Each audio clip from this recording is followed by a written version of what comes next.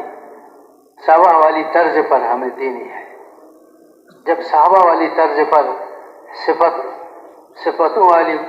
صفتوں کے ساتھ ہم اس محنت کو کریں گے تو انشاءاللہ اللہ تعالی ہمیں بھی دعاؤں کی قبولیت عطا فرمائیں گے، کہ اللہ کی طرف سے قبولیت جو ہے وہ آئے گی۔ صحابہ اکرام رضوان اللہ تعالی علیہم اجمعین اللہ کے راستے میں چلتے تھے اور اللہ سے مانگتے تھے تو اللہ تعالیٰ ان کی مدد فرماتے تھے، باوجود ظاہری اسباب کے کمی کے ساتھ اللہ ان کی مدد فرماتے تھے اور وہ ہر میدان میں کامیاب ہوتے تھے۔ ہم بھی اگر اس محنت کو انبیاء صلی اللہ علیہ وسلم جن صفتوں کے ساتھ کیے ہیں اور حضور صلی اللہ علیہ وسلم نے جن صفتوں کے ساتھ اس محنت کو کیے اور صحابہ کرام کو اس محنت کی جو ہے محنت کو سکھائے اور صحابہ کرام جن صفتوں کے ساتھ اس محنت کو کیے ہیں،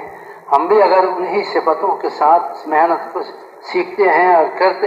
کرنے میں لگ جاتے ہیں تو پھر اللہ تعالی ہماری بھی اسی طرح کی مدد فرمائیں گے، نصرت فرمائیں گے جو صحابہ کی اللہ تعالیٰ نے مدد فرمائی ہے، ان کی نصرت فرمائی ہے۔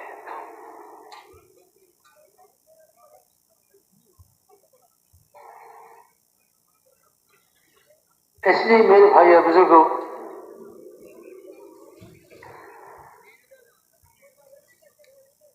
ہماری نظر جو ہے اسباب سے ہٹ کر اللہ کی ذات پر آوے اور جو ہے اسباب سے ہٹ کر اعمال پر آوے اور دنیا سے ہٹ کر آخرت پر آوے۔ ہماری نظر آج تو ہماری نظر جو ہے وہ دنیا اور دنیا کی چیزوں پر ہے، آخرت ہمارے سامنے نہیں ہے۔ ہر محنت کرنے والے کے سامنے آخرت ہو،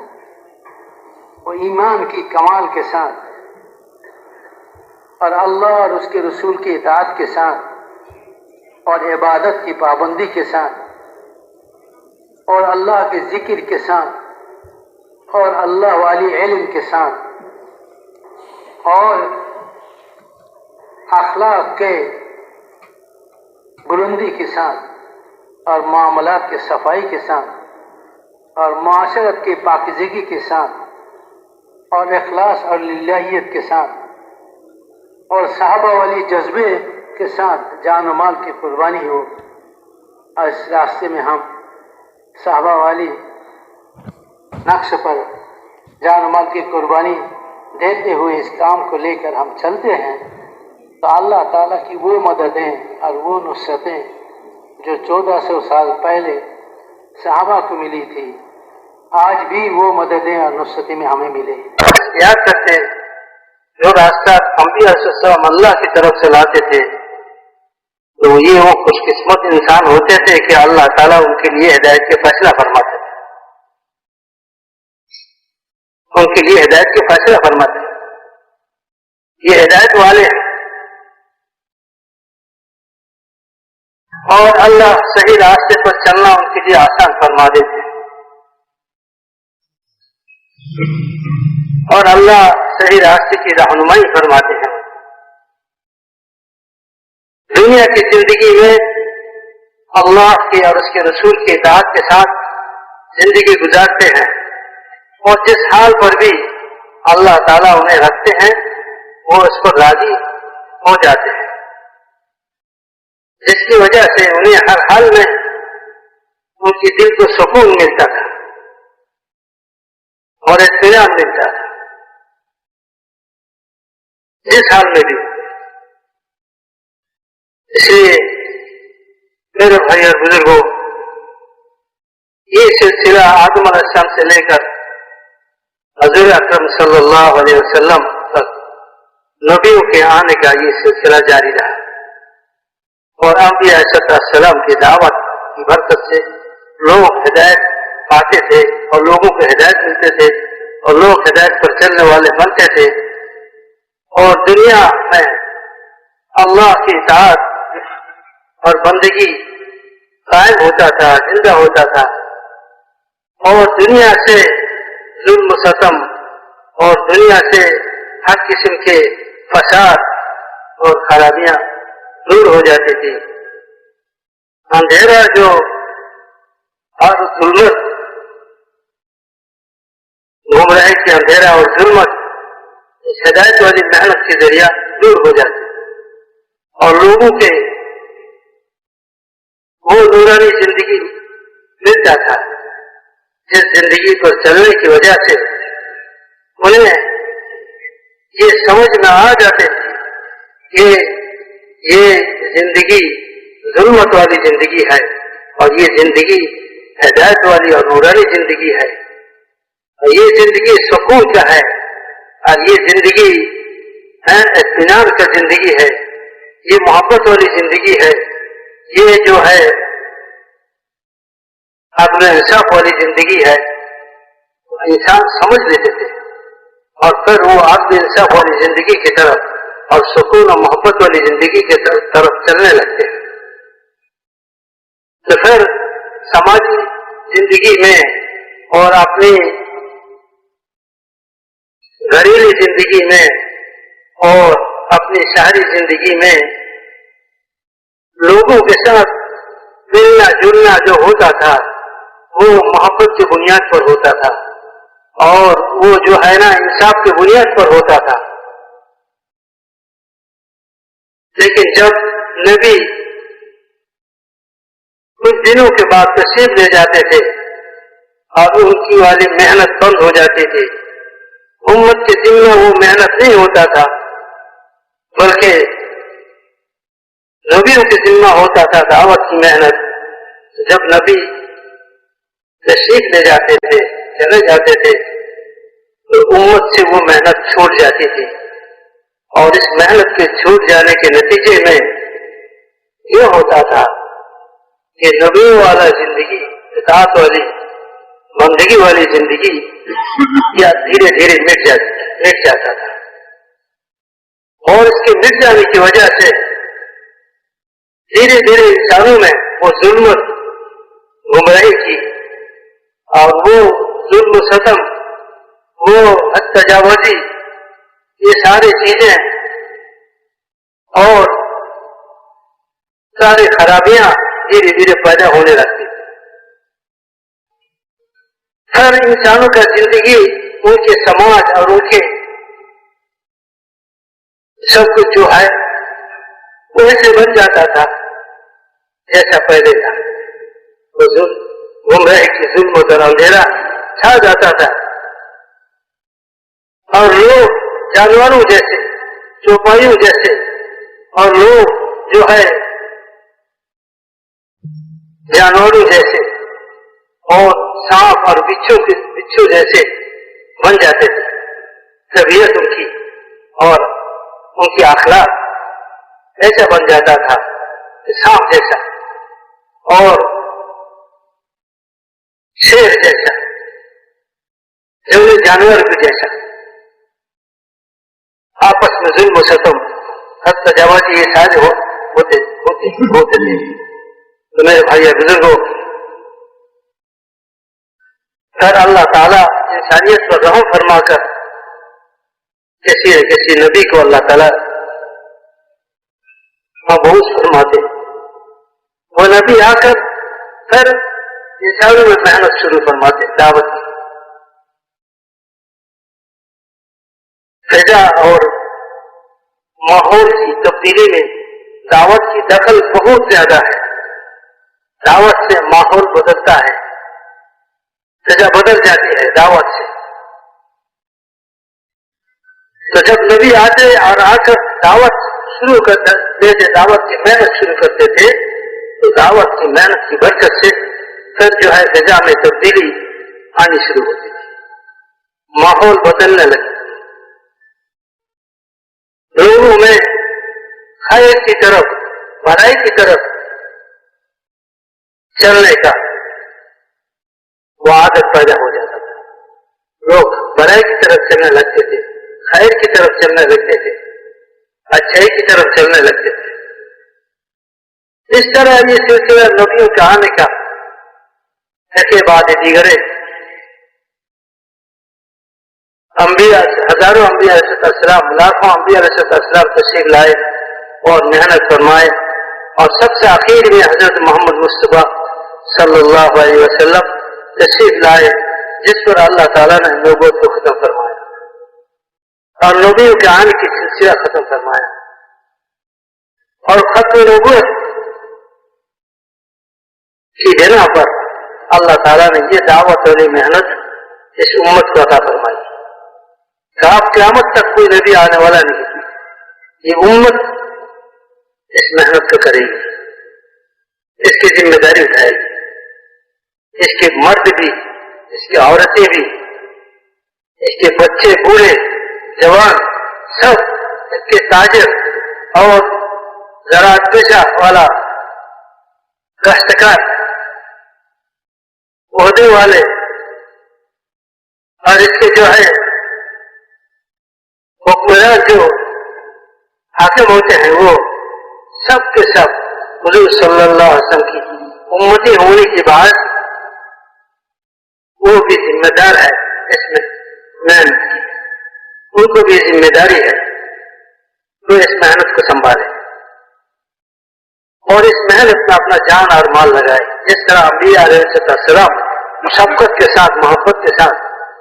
امت پر اپنا جان و مال لگاتے تھے، اپنے آپ کو کھپاتے تھے اور اپنے سب کچھ اس راستے میں لگاتے تھے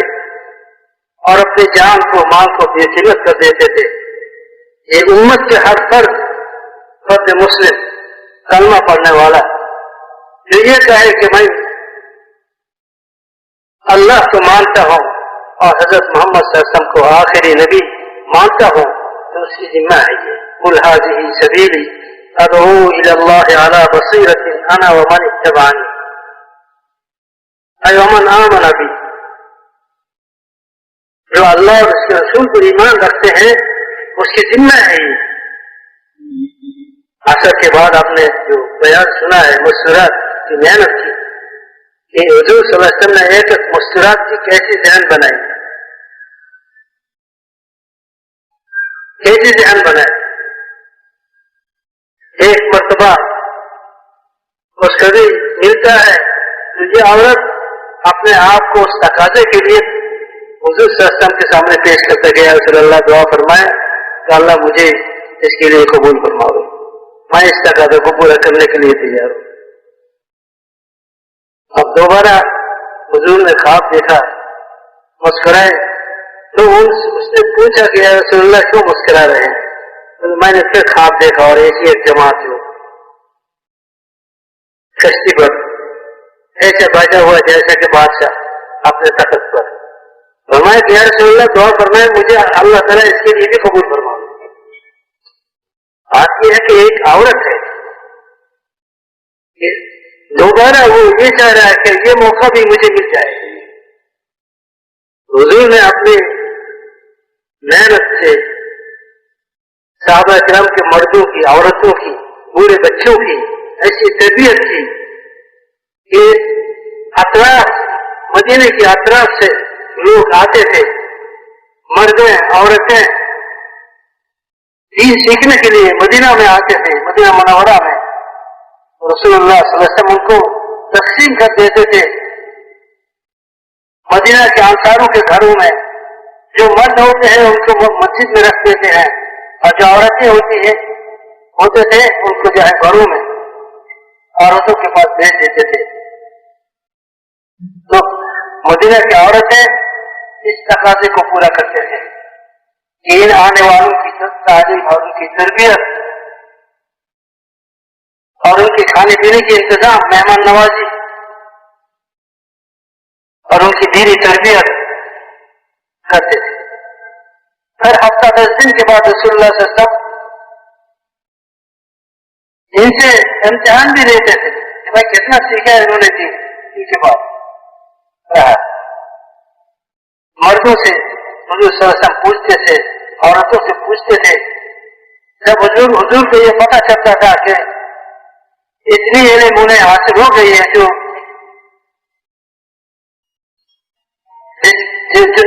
ضرورت ہے، ضرورت والی علم انہیں حاصل ہو گئی ہے، تو حضور صلی اللہ علیہ وسلم فرماتے بہت اچھا ہے، تم تو فقیر ہو گئے. اگر کچھ کمی پاتے تو کسی دوسرے کے پاس کر ان کو دے دیتے، جن میں اس پر محنت کرو، ان کو دین سکھاؤ. اور عورتوں کے پاس عورتوں کو بیچتے تھے، وہ بھی وہ عورتیں گھر کی عورتیں گھر کے سارے کام کاج کے ساتھ محنت کے ساتھ ان کی تعلیم و تربیت اور ان کی مہمان نوازی سارے چیزیں سنبھالتے تھے. حضور صلی اللہ علیہ وسلم نے اپنی امت پر ایسی محنت کی کہ امت کے ایک ایک عورت کو بھی وہ ذمہ داری کی احساس تھی کہ پوری دنیا میں پورا دین زندہ ہو جائے. یہ ہمارا بھی ذمہ داری ہے، ہمارا بھی ذمہ داری ہے. صحابہ کی عورتیں وہ بھی پوری دنیا کو سوچتے تھے کہ کس طرح اللہ کا کلمہ پوری دنیا میں زندہ ہو جائے، اللہ کا دین پوری دنیا میں زندہ ہو جائے. اس لیے اپنے مردوں کو تیار کرتے تھے، انہیں اللہ کے راستے میں بھیجتے تھے اور اپنی جان سے مال اللہ کے راستے میں لگے، اللہ کے دین کے لیے. اور دنیا والوں کو ہدایت مل جاوے اور دنیا والے جو ہے گمراہی کے ظلمت سے نکل کر وہ ہدایت کی نورانی زندگی میں آ جاوے.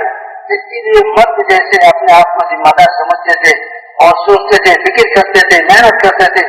عورتیں بھی اس طرح سوچتے تھے. اس لیے میرے بھائی اور بزرگوں، یہ سارے کے سارے تو پرانے حضرات ہیں، پرانوں کی مجمع ہے. حضرت مولانا سعید احمد خان صاحب رحمۃ اللہ علیہ مرتبہ بنگلہ دیش میں تشریف لائے، پرانوں کا جوڑ تھا تو فرمایا کہ بھائی پرانے تو اصل میں صحابہ تھے، پرانے اصل میں صحابہ تھے کہ وہ صفات والے تھے. پرانے کا معنی صفات والا، پرانا باعتبار اوقات کے یہ مطلوب نہیں، مطلوب ہے کہ پرانے باعتبار صفات. جو دعوت میں آدمی پرانا ہوتا چلا جاتا ہے وہ صفات میں آگے بڑھتا چلا جاتا ہے، ایمان میں، یقین میں، اللہ اور اس رسول کی محبت میں اور اللہ کے ساتھ تعلق اور حضرت محمد صلی اللہ علیہ وسلم کی محبت اور سنتوں کو چلنے کی شوق. اور میرے بھائی اور بزرگوں، علم، اتنا علم ہر ایک کو حاصل ہو جیسے وہ اپنی ضروریات زندگی کو قرآن و حدیث کے مطابق اور اللہ اور اس کے رسول کے منشے کے مطابق گزار سکیں. یہ حلال پر چلے، حرام کو چھوڑے اور سچ پر چلے، جھوٹ کو چھوڑے. میرے بھائی اور بزرگوں، جب زندگی ہمارا نبیوں کے بتائے ہوئے طریقے پر آ جائے گا تو پھر ہمیں اللہ تعالیٰ پوری دنیا کے انسانوں کے لیے ہدایت کا نمونہ بنائے گا. محنت کرنے والے محنت کرتے کرتے وہ لوگوں کے لیے نمونہ بن جائے. یہ اصل ہے. صحابہ کرام کو آدمی دیکھتے تھے تو دیکھ کر ان کے دل میں یہ بات پیدا ہو جاتی تھی کہ یہ سچے آدمی تھے، یہ اچھے آدمی ہیں، یہ نیک لوگ ہیں۔ یہ صحابہ کرام تجارت کی غرض سے ملکوں میں جاتے تھے، لیکن ان کا جو ہے اصل مقصد جو ہوتا تھا تجارت سے دنیا کمانا نہیں بلکہ دین کا پھیلانا اور دین کو دنیا میں زندہ کرنا ہوتا تھا۔ وہ جاتے تھے تجارت کرنے کے نام سے، لیکن وہاں کے لوگ جب ان سے معاملہ کرتے، ان سے چیزیں خریدتے، تو ان کی معاملات ایسا ہوتا صاف ہوتا تھا، ایسا قرآن و حدیث کی روشنی میں ہوتا تھا کہ وہ لوگ متاثر ہو جاتے تھے کہ یہ اچھے آدمی ہیں، سچ بولنے والے ہیں اور سچ بولنے والے ہیں۔ یہ لوگ جو کہتے ہیں سچ کہتے ہیں، ایسے آدمی جھوٹا نہیں ہو سکتا۔ صحابہ کے چہروں کو دیکھ کر، ان کے معاملات کو دیکھ کر لوگوں کے دلوں میں یہ بات آ جاتی تھی کہ یہ جھوٹ بولنے والے نہیں، یہ اچھے آدمی ہیں۔ آج ساری دنیا میں دوستوں کروڑوں مسلمان، 200 کروڑ مسلمان دنیا میں، 600 700 کروڑ انسان دنیا میں، 200 250 250 کروڑ مسلمان دنیا میں، لیکن مسلمانوں کی زندگی کا کوئی تاثر یہ 600 650 انسان جو دنیا میں بس رہے ہیں ان پر نہیں ہے۔ اس لیے میں محترم دوستوں بزرگوں، اس محنت کے ذریعہ ہمیں اپنے آپ کو نمونہ بنانا، 4 مہینہ 40 دن یہ تو ایک عنوان ہے، ترتیب ہے محنت کا، یہ مقصد نہیں ہے، مطلوب نہیں ہے۔ محنت سے جو مقصد ہے وہ دین زندہ ہو جائے پوری دنیا میں، دنیا کے بسنے والے ہر انسان کو ایمان مل جائے، ہدایت مل جائے، اور دنیا کے بسنے والے ہر انسان جہنم کی آگ سے بچ جائے اور جنت انہیں مل جائے۔ اس کا جو فکر اور سوچ ہو، اس سوچ اور فکر کے ساتھ ہم اپنے کاروبار میں، اپنے کاروبار میں اور اپنے مساجد میں چل رہے ہیں، لیکن ہمارے دل کا یہ سوچ ہو، فکر ہو کہ میں حضور صلی اللہ علیہ وسلم کی امتی ہوں، اور دنیا بھر کے سارے دنیا کے انسانوں کو اللہ کی طرف بلانا اور انہیں ایمان کی طرف لانا، ہدایت کی طرف لانا، اور انہیں جہنم کی آگ سے بچانا، اور انہیں جو ہے جنت کے راستے پر لانا، یہ ہماری ذمہ داری ہے۔ اور جب اس کا تقاضا ہمارے سامنے آ گئے، اس وقت جس شغل میں بھی میں ہوں گا، اس شغل کو چھوڑ کر اس تقاضے کو پورے کرنا یہ میرا ذمہ داری ہے۔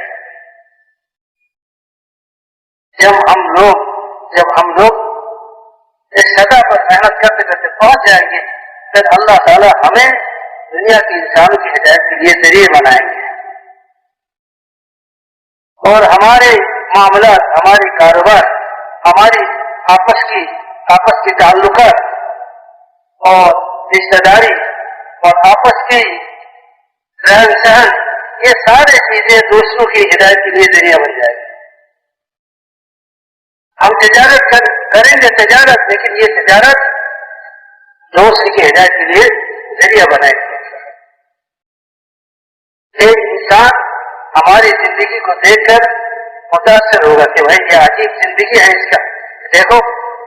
کہ نمازوں کی اہتمام کیسی ہے،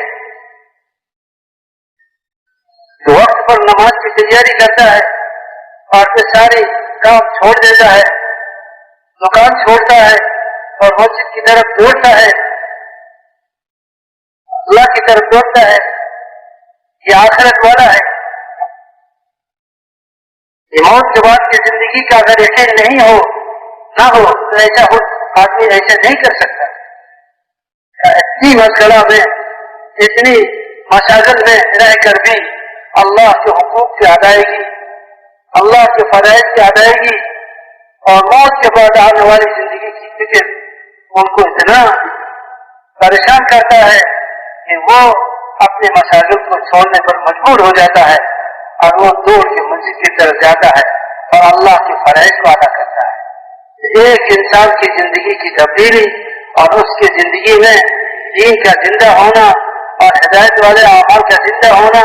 یہ صرف ان کے لیے نہیں بلکہ اوروں کے لیے بھی ہدایت کا سبب بنتا ہے۔ اس لیے میرے محترم دوستوں بزرگوں، ہم اس کی نیتیں کریں، ارادے کریں کہ ہمیں جو ہے اس محنت کے ذریعہ نمونہ بننی ہے پوری دنیا کے لیے، اور پوری دنیا میں ہمیں جانا ہے اور پوری دنیا کی ساری تقاضے ہمیں پورا کرنا ہے۔ تقاضا پورا کرانے والا کون ہے؟ اللہ ہے، اللہ پورا کرائے گا۔ ہماری ذمہ داری ہے نیت اور ارادہ کرنا اور اللہ سے مانگنا۔ دن بھر ہم محنت کریں گے، رات کو ہم اللہ سے مانگیں گے۔ جیسے صحابہ اکرام دن بھر میدان جہاد میں گھوڑے پر سوار ہوتے تھے اور دین کے تقاضے پورے کرتے تھے اور اپنے جان اور مال کی بازی لگاتے تھے۔ جب رات ہوتا تھا تو مسلح پر کھڑے ہو جاتے تھے اور اللہ کے سامنے روتے تھے، گڑگڑاتے تھے، روتے تھے اور اپنی ہدایت اور پوری امت کی ہدایت اللہ سے مانگتے تھے۔ پھر اللہ تعالیٰ ان کی محنت کو، ان کی قربانی کو ذریعہ بنا کر، ان کی رونے دھونے کو ذریعہ بنا کر اللہ تعالیٰ لوگوں انسانوں کی ہدایت کے فیصلے فرماتے تھے اور لوگ جو ہے اسلام میں داخل ہو جاتے تھے۔ اذا جاء نصر الله والفتح ورأيت الناس يدخلون في دين الله افواجا، فوج کے فوج لوگ افواجا، فوج جو اس زمانے میں اللہ کے ذات میں کوئی تغیر و تبدل نہیں اور اللہ کی سنت میں بھی کوئی تغیر و تبدل نہیں ہے۔ وَلَن تَجِدَ لِسُنَّةِ اللَّهِ تَبْدِيلًا وَلَن تَجِدَ لِسُنَّةِ اللَّهِ تَحْوِيلًا۔ اگر ہم نے صحابہ کرام والی جذبے کے ساتھ اور ان صفتوں سے متصف ہو کر اس محنت کو کرتے ہیں جن صفتوں کے ساتھ انبیاء علیہ السلام نے اس محنت کو کی ہے اور حضور صلی اللہ علیہ وسلم نے کی ہے، اور صحابہ نے حضور کی نگرانی میں اس محنت کو سیکھ کر جن صفتوں کے ساتھ اس محنت کو کیے ہیں، جن جذبات کے ساتھ اس محنت کو کیا، اگر ہم بھی ان صفتوں کے ساتھ اور ان جذبات کے ساتھ کرتے ہیں تو پھر وہ مدد و نصرتیں جو صحابہ کو حاصل ہے وہ ہمیں بھی حاصل ہو جاتے ہیں۔ آج بھی یہ کوئی غیر ممکن بات نہیں ہے، یہ ممکن بات ہے۔ اب ہمارا جو اللہ کے راستے میں نکلنا ہے 4 مہینے کے لیے، 7 مہینے کے لیے، سال کے لیے، اندرون اور بیرون میں، یہ کام کو سیکھنے کے لیے ہے، ان صفتوں کو اپنے اندر پیدا کرنے کے لیے ہے۔ یہ 6 نمبر والی زندگی اپنے اندر لیتے ہوئے دعوت کی محنت، یہ داعی کے صفات ہیں، یہ 6 نمبر۔ ہر دعوت کی محنت کرنے والے ان صفتوں سے آراستہ ہو کر دعوت دیں۔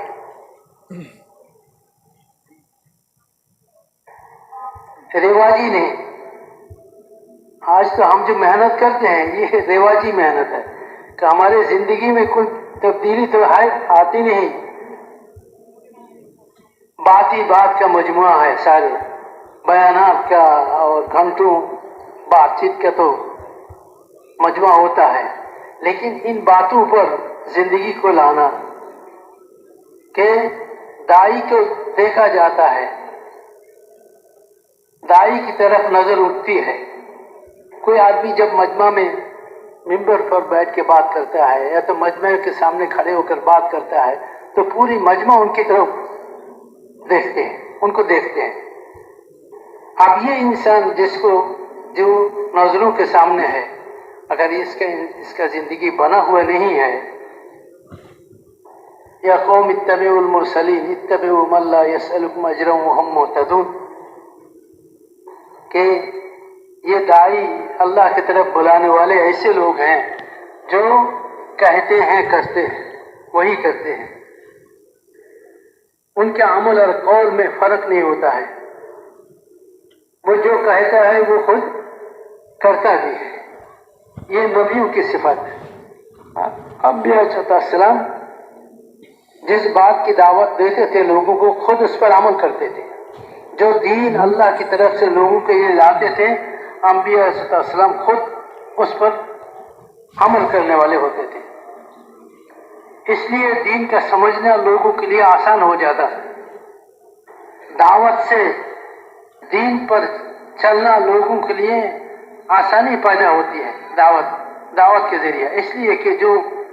بات کرتے ہیں، جو بلاتے ہیں لوگوں کو، جب اس کا زندگی ان کے قول کے مطابق ہوتا ہے، ان کی محنت کے مطابق ہوتا ہے، ان کی محنت اور ان کی زندگی میں فرق نہیں ہوتا ہے، تو لوگوں کے لیے دین کا سمجھنا آسان ہو جاتا ہے۔ اور جب آدمی دین کی بات کرتا ہے لیکن ان کا زندگی ان کے بات کے خلاف ہے، تو دین کا سمجھنا لوگوں کے لیے مشکل ہو جاتا ہے کہ دین کون سا ہے، یہ آدمی کیا چاہتا ہے، یہ آدمی جو بات کر رہا ہے ہم سے کیا چاہتے ہیں۔ اگر یہ ہم سے جو کر رہا ہے یہ صفت والی زندگی ہم سے چاہتا ہے تو پہلے اس کی زندگی سے ہی ہو،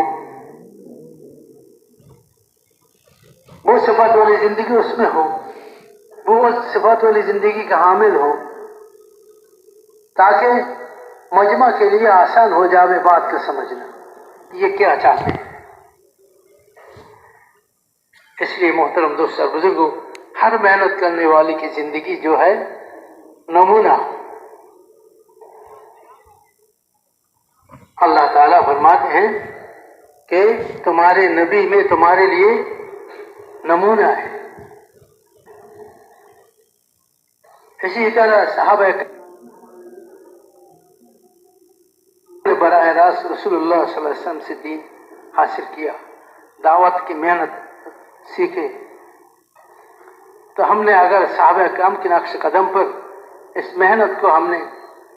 کیے اور ان صفتوں کے ساتھ اس محنت کو کیے، تو پھر اللہ تعالیٰ کی وہ مدد اور نصرتیں ہم پر بھی اتریں گے جو صحابہ پر اتری تھی۔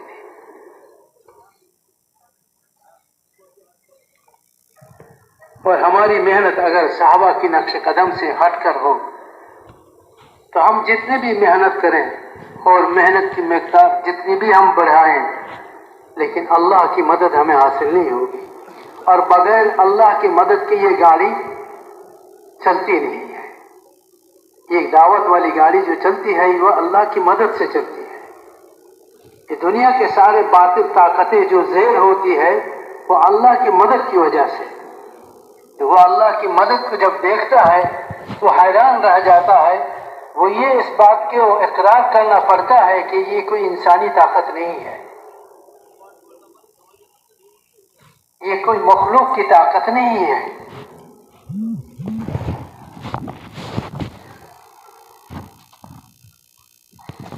حضرت مولانا یوسف الیاس صاحب رحمۃ اللہ فرمایا کرتے تھے کہ یہ محنت جو ہے تسخیر عالم کا نسخہ ہے، پورے عالم کو تسخیر کرنے کا نسخہ ہے یہ دعوت والی محنت۔ اگر یہ دعوت والی محنت ہمیں کرنا آ جاوے اور جن صفتوں کے ساتھ کرنا چاہیے وہ صفتیں ہمیں پیدا ہو جاوے، ان صفتوں کے ساتھ ہم محنت کرنے والے بن جائیں گے، تو آج بھی اللہ پورے عالم کو ہمارے لیے مسخر فرما دے۔ یہ کوئی مشکل بات نہیں ہے۔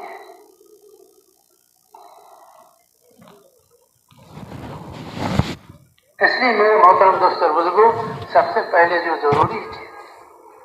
چیز ہے وہ یہ ہے کہ ہم اپنی زندگی کو نمونہ بنائیں پورے عالم کے لیے۔ ہم پورے عالم کی طرف بھیجے ہوئے ہیں۔ جب ہم اپنی زندگی کو نمونہ بنا کر پورے عالم میں پھیلیں گے اور پورے عالم میں جائیں گے، ایک کونے سے دوسرے کونے تک، اور جو ہے دنیا والے ہماری زندگی سے متاثر ہوں گے، اچھے انسان، اچھے اخلاق، معاملات کی صفائی، معاشرت کی پاکیزگی، ان صفتوں والے انسانوں کی مطالبہ ہے آج بھی دنیا میں۔ دنیا والے چاہتے ہیں، بہت پریشان ہیں اور پریشانی سے نکلنے کا راستہ یہ بھی سمجھتے ہیں کہ اچھے انسان، بھلے انسان دنیا میں اگر زیادہ ہو جائیں گے تو پھر یہ سارے پریشانیاں ختم ہو جائیں گی. لیکن بھلے انسان بننے کے لیے کوئی کارخانہ تو نہیں ہے دنیا میں، چیزوں کے بنانے کا کارخانہ ہے، چیزوں کے بنانے کا اعلیٰ قسم کی چیزوں کے بنانے کا کارخانہ تو ہے، لیکن اعلیٰ قسم کے انسانوں کے بنانے کا کوئی کارخانہ نہیں ہے. وہ کارخانہ یہ دعوت علی محنت ہے کہ حضور صلی اللہ علیہ وسلم نے اس محنت کے ذریعہ اس زمانے کے سب سے بدترین انسان جو تھے، خونخوار انسان جو تھے، بھیڑیے اور چیر پھاڑ کر کھانے والے جانوروں کی طرح زندگی گزارنے والے جو تھے، انہیں اس محنت کے ذریعے رسول اللہ صلی اللہ علیہ وسلم نے پوری دنیا کے لیے نمونہ بنایا. اگر بننا چاہو میرے صحابہ کی طرح بنو، اصحابی کالنجوم،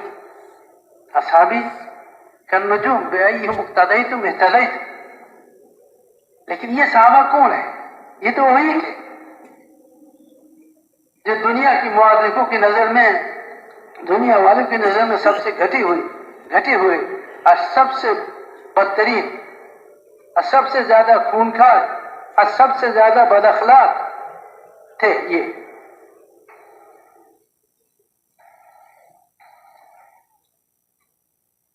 اخلاق میں سب سے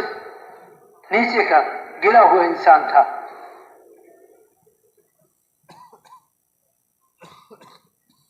ان کے معاملت کی بگاڑ اور معاشرت کی گندگی اور جو ہے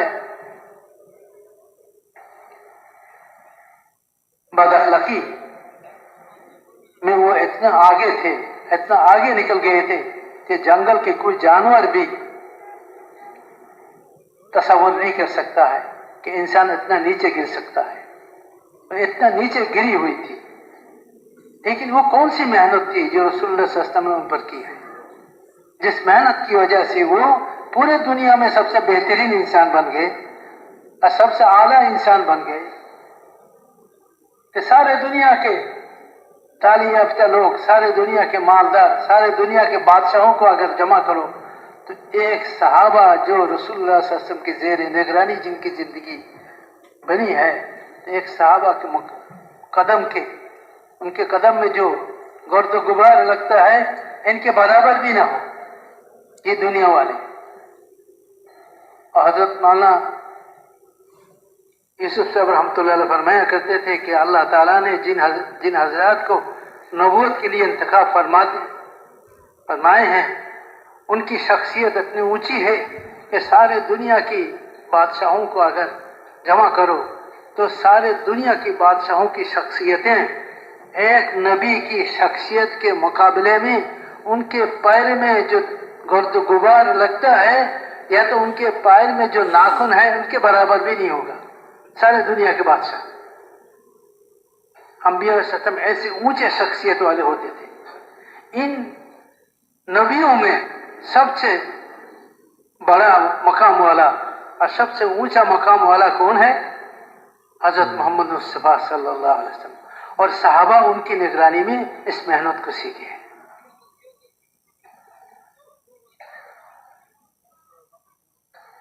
اب یہ 6 نمبر جو ہے کہ یہ وہ ساری صفات ہیں جو صحابہ میں تھی،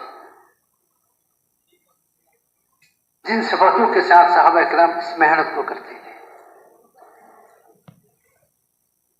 اب ہمیں بھی اس کے لیے نیت کرنی ہے، ارادہ کرنا ہے کہ ہم بھی انشاءاللہ اس راستے میں نکل کر ان صفاتوں کے ساتھ اس محنت کو ہم سیکھیں گے اور اپنائیں گے اور اپنے اندر ان صفاتوں کو لے کر پوری دنیا میں، دنیا کی چپے چپے میں، پوری دنیا کی کونے میں، پوری دنیا میں ہم پھیل جائیں گے انشاءاللہ. اور ہمارے پاس سے اعلیٰ ظاہری اسباب کی کمی ہے، کوئی بات نہیں، صحابہ سے کم تو نہیں ہے، صحابہ سے بہت زیادہ ہے ہمارے پاس اسباب.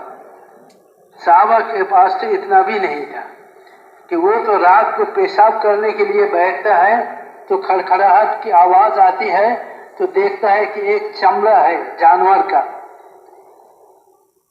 چمڑے کا ٹکڑا ہے، اس کو اٹھا کر لاتے ہیں، صاف کرتے ہیں، پاک کرتے ہیں، پھر آگ میں جلاتے ہیں، پھر ان کو پانی میں گھول کر پی لیتے ہیں بھوک کی وجہ سے، بھوک کی وجہ سے۔ اور مسجد نبوی میں فجر کی نماز میں بھوک کی وجہ سے صحابہ نماز میں گر جاتے تھے، اور ان کے گرنے کی آوازیں پوری مسجد میں سنائی دیتے تھے، تو گر گئے کوئی۔ اور یہ گرنا کس لیے ہے؟ بھوک کی وجہ سے ہے۔ حضرت ابو ہریرہ رضی اللہ تعالیٰ عنہ بھوک کی وجہ سے زمین پر اپنا پیٹ لگا کر پڑے رہتے تھے، بھوک کی وجہ سے۔ اتنی بھوک تو اب کسی بھی مسلمان کو نہیں آتی۔ ان بھوک کی اور پیاس کی شدت اور دنیا کی ان سارے تکالیف کو برداشت کرتے ہوئے صحابہ کرام دین کی تقاضوں کو پورا فرماتے تھے۔ اس کے ساتھ پوری دنیا میں پھیل جاتے تھے۔ اللہ تعالیٰ اور بقول حضرت مولانا الیاس رحمۃ اللہ علیہ کہ یہ تذکیر عالم کا نسخہ ہے، اللہ تعالیٰ نے صحابہ کے لیے پوری دنیا کو مسخر فرما دیے، یہاں تک وہ سمندر پر بھی چلے، وہ جنگلوں سے چلے، اور جنگل کے شیر چیتے ان کے حکم کو مانے۔ ایک صحابی جو ان کا کشتی سمندر میں ڈوب گیا، وہ کسی طرح کنارے پر آیا، تو وہ کنارہ جنگلات کی طرف کا تھا، تو دیکھتا ہے کہ شیر آ رہا ہے۔ تو شیر جب قریب آیا تو اس نے کہا کہ میں محمد صلی اللہ علیہ وسلم کے امتی ہوں، غلام ہوں، دین کی تقاضے کو لے کر نکلا ہوں، کشتی ہمارا غرق ہو گیا ہے، ہمیں اپنی جماعت سے ملنا ہے، مجھے جماعت سے ملا دو۔ یہ کہہ کر وہ شیر پر سوار ہو گئے۔ شیر ان کو جو ہے جنگل پار کرا کر آبادی تک پہنچا دیتے ہیں۔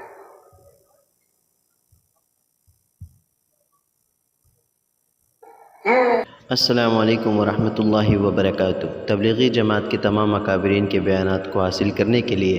ہمارے یوٹیوب اور فیس بک پیج کو جوائن کریں، تبلیغی بیانات آفیشیل آن یوٹیوب، فیس بک۔ جزاکم اللہ تعالی۔ سورج پر بھی ان کا جو ہے چلتا تھا کہ اللہ سے دعا کرواتے ہیں کہ اے اللہ یہ عصر کی نماز کی وقت ہے، عصر کا نماز یہ فرض ہے، تیرا حکم ہے، اس کا بھی ادا کرنا ہے، اور یہاں کفار کے مقابلے میں ہم لڑ رہے ہیں، یہ بھی تیرا حکم ہے، جہاد ہے، کہ اللہ ایسے فرما دے کہ دونوں پورے ہو جائے، دونوں حکم تیرے پورے ہو جائے۔ تو اللہ تعالیٰ نے صحابہ کی اس دعا پر آسمان کی سورج کو ٹھہرا دیا، سورج ٹھہر گئے اپنی جگہ پر، یہاں تک کہ جہاد سے فارغ ہو گئے اور صلاۃ عصر سے بھی فارغ ہو گئے۔ یہ تذکیر عالم کا نسخہ ہے، یہ محنت مولانا الیاس رحمۃ اللہ فرمایا کرتے ہیں، پورے عالم کا اگر مسخر کرنا چاہو تو یہ محنت ہے، پورے عالم کی نیت سے اس محنت کو سیکھنا ہے اور پورے عالم میں اس محنت کو لے کر جانا ہے۔ اس کے لیے ہم سارے تیار ہیں بھائی۔ اللہ تعالیٰ کی مدد بقدر محنت کے، قربانی کے اور نیت کے ہوتی ہے۔ اگر ہم اپنی نیت میں سچے ہیں اور ہم محنت کرتے ہیں صحیح نقش پر، تو پھر انشاءاللہ اللہ تعالیٰ ان اللہ لا یخلف المیعاد، اللہ تعالیٰ وعدہ خلافی نہیں کرتے ہیں۔ ان عدتم عدنا وان تعودوا نعود، تم اگر شرط پورا کر دو گے میں بھی اپنا وعدہ پورا کر دوں گا۔ اللہ تعالیٰ فرماتے ہیں تم شرط پورا کر دو، جن شرائط کے ساتھ مشروط ہے میری مدد اور نصرت اور غائبی تائید، اس کو پورا کر دو، میں بھی اپنی وعدہ پورا کر دوں گا۔ پوری دنیا والے دیکھیں گے، اور دنیا کے سامان والے اور دنیا کے سارے